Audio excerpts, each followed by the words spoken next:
Hi everyone, welcome back to our channel.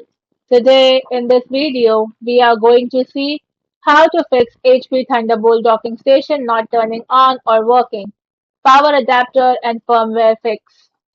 To quickly fix an unresponsive HP Thunderbolt Docking Station, first perform a hard reset. Disconnect all cables and the power adapter from the dock, then press and hold the power button for 30 seconds and reconnect only to a power. Next, bypass USB hub conflicts by plugging the dock directly into a different primary Thunderbolt port on your laptop. Fix 1. Physical checks and hard reset. First, check the power source.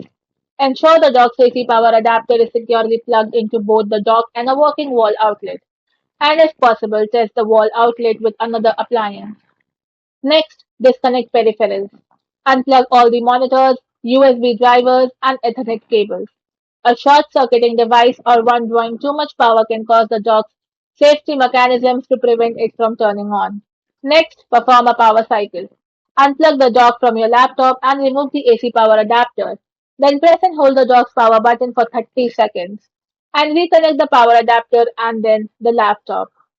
Fix 2. Update firmware and drivers. Outdated firmware and missing drivers are the leading causes of power and connectivity dropouts.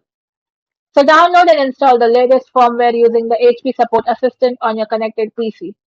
Then search for your exact dock model, example G2, G4, or G6 on the HP Customer Support Software and Driver Downloads page to update to the latest dock firmware manually.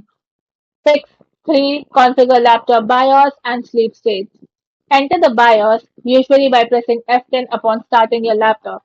In it, go to Advanced and tap on Boot Options. Now uncheck Fast Boot and Save Changes. If the dock won't wake the computer, you may need to apply specific driver or registry patches. So review HP's official guide on resolving computers may not resume from modern standby for step-by-step registry fixes. Then ensure the Thunderbolt security level is set to user authorization or unique ID in your BIOS so the computer can successfully authenticate the dock. Thanks for watching, and for more such informative videos, do like, share and subscribe to our channel.